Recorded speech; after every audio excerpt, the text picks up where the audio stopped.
Hello friends, ഇന്ന് നമ്മൾ വന്നിട്ടുള്ളത് നാടൻ പലഹാരത്തിൻ്റെ റെസിപ്പി ആയിട്ടാണ് വന്നിട്ടുള്ളത്. ഒരു ബൗൾ എടുത്ത ശേഷം അതിലേക്ക് നമുക്ക് 250 ml കപ്പ് 2 കപ്പ് ഗോതമ്പ് പൊടി, 1/2 കപ്പ് റവയാണ് ഞാൻ ചേർത്ത് കൊടുത്തിട്ടുള്ളത്. എന്നിട്ട് നമുക്കിതങ്ങോട്ട് മാറ്റി വെക്കാം. ഇനി നമുക്കിതിലേക്ക് ആവശ്യത്തിന് പഴുത്ത ചക്കയാണ് എടുത്തിട്ടുള്ളത്. ചെറുതായിട്ടൊന്ന് അരിഞ്ഞെടുത്ത് വെച്ചിട്ടുണ്ട്. നമുക്കിതോട്ട് മാറ്റി വെക്കാം. ഇനി ഒരു പാൻ അടുപ്പിൽ വെച്ച് ചൂടായ ശേഷം അതിലേക്ക് നമുക്ക് ആവശ്യത്തിന് നെയ്യ് ചേർത്ത് കൊടുക്കാം. നെയ്യ് ഒന്ന് ചൂടായി വന്ന ശേഷം നമുക്കതിലേക്ക് ഈ ഒരു പഴുത്ത ചക്ക ഇട്ട് കൊടുത്തിട്ടൊന്ന് വഴറ്റിയെടുക്കാം. ഇതൊന്ന് വഴണ്ട് വന്ന സമയത്ത് നമുക്കതിലേക്ക് 1 കപ്പ് തേങ്ങ ചിരവിയത് കൊണ്ട് ചേർത്ത് കൊടുത്തൊന്ന് വഴറ്റിയെടുക്കാം.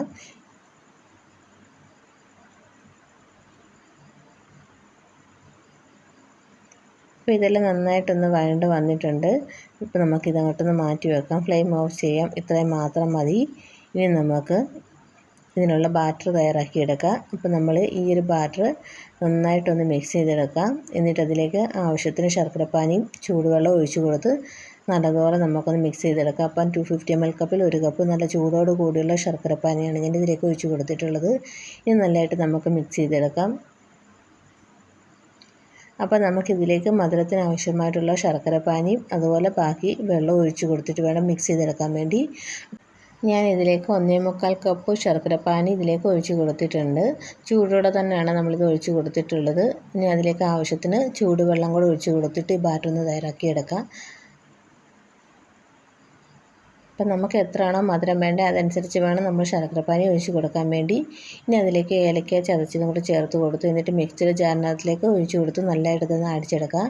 അപ്പോൾ നല്ല പേസ്റ്റ് രൂപത്തിൽ നമ്മളിതൊന്ന് അടിച്ചെടുത്തിട്ടുണ്ട്.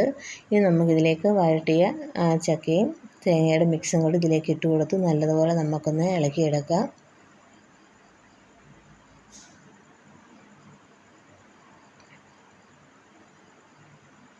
അപ്പോൾ നമ്മുടെ ബാറ്റർ ഇവിടെ റെഡി ആയിട്ടുണ്ട്. ഇതിലേക്ക് നമുക്ക് ആവശ്യത്തിനുള്ള ഉപ്പും അതുപോലെ നമ്മൾ ഈ രപ്പത്തിന് നല്ല സോഫ്റ്റ് കിട്ടാൻ വേണ്ടി 2 പിഞ്ച് ബേക്കിംഗ് സോഡയും കൂടെ ചേർത്ത് കൊടുക്കണം. അപ്പോൾ ബേക്കിംഗ് സോഡ നിങ്ങൾക്ക് വേണമെന്നുണ്ടെങ്കിൽ മാത്രം ചേർത്ത് കൊടുത്താൽ മതി. അത് ചേർത്ത് കൊടുക്കുമ്പോൾ ഒന്നും കൂടെ നല്ല സോഫ്റ്റ് ആയിരിക്കും. പിന്നെ അതിലേക്ക് ഒരു തുള്ളി വെള്ളം കൂടി ഒഴിച്ചു കൊടുത്ത് നന്നായിട്ട് നമുക്കൊന്ന് മിക്സ് ചെയ്തെടുക്കാം. നമ്മൾ എടുക്കുന്ന പൊടിയിലെ വെള്ളത്തിൻ്റെ അളവ് വ്യത്യസ്തമായിരിക്കും. അതനുസരിച്ച് നമ്മൾ ശർക്കരപ്പാനിയും വെള്ളവും ഒഴിച്ചു കൊടുക്കണം. അപ്പം ബേക്കിംഗ് സോഡ ഇട്ട് കൊടുത്തിട്ട് ഒരു തുള്ളി വെള്ളം ഒഴിച്ച് കൊടുത്ത് നമുക്ക് നല്ലതുപോലെ എല്ലാ ഭാഗത്തുനിന്ന് മിക്സ് ചെയ്തെടുക്കാം. ഇനി നമുക്ക് ഏത് പാത്രത്തിലേക്കാണ് നമ്മൾ സെറ്റ് ചെയ്യാൻ വെക്കുന്ന ആ പാത്രത്തിലേക്ക് ഒഴിച്ച് കൊടുത്ത് നമുക്കിത് ആവിയിലൊന്ന് വേവിച്ചെടുക്കാം. അപ്പോൾ ഞാൻ ഇതുപോലത്തെ കേക്കിൻ്റെ 2 ട്രേ ആണ് എടുത്തിട്ടുള്ളത്.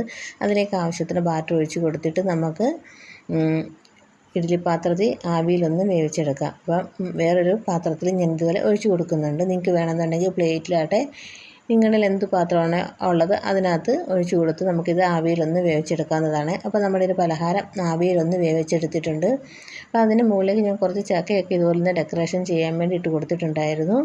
അപ്പോൾ തണുത്ത ശേഷം നമുക്ക് വേറൊരു പാത്രത്തിലേക്ക് മാറ്റാം. തണുത്ത ശേഷം വേറൊരു പാത്രത്തിലേക്ക് മാറ്റിയിട്ടുണ്ട്. അപ്പോൾ നല്ല ടേസ്റ്റാണ് ഈ ഒരു പലഹാരത്തിന്. അപ്പോൾ നിങ്ങൾ തീർച്ചയായിട്ടും ഇതൊന്ന് ട്രൈ ചെയ്ത് നോക്കണം. നല്ല സോഫ്റ്റും നല്ല ടേസ്റ്റും നല്ലൊരു മണവും കൂടിയാണ്.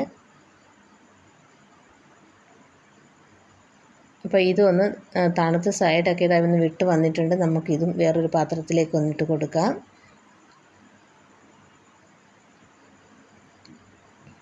അപ്പം വളരെ സോഫ്റ്റും വളരെ ടേസ്റ്റുമായിട്ടുള്ള നമ്മുടെ ചക്ക കൊണ്ടുള്ള ഒരു പലഹാരം ഇവിടെ റെഡി ആയിട്ടുണ്ട്. നിങ്ങളെ ഞാനിത് കട്ട് ചെയ്ത് കാണിക്കാം. നല്ലൊരു സോഫ്റ്റാണ്. അപ്പോൾ നിങ്ങൾ തീർച്ചയായിട്ടും ഇതൊന്ന് ട്രൈ ചെയ്ത് നോക്കണം. വീഡിയോ ഇഷ്ടപ്പെട്ടെങ്കിൽ ഫ്രണ്ട്സിനൊന്ന് ഷെയർ ചെയ്യുക, ലൈക്ക് ചെയ്യുക. നിങ്ങളുടെ അഭിപ്രായങ്ങൾ മറക്കാതെ കമൻറ്റ് ബോക്സ് അറിയിക്കുക. വീണ്ടും നല്ല റെസിപ്പിയായിട്ട് വീണ്ടും കാണാം. Thanks for watching my unique Kitchu's curry world. By.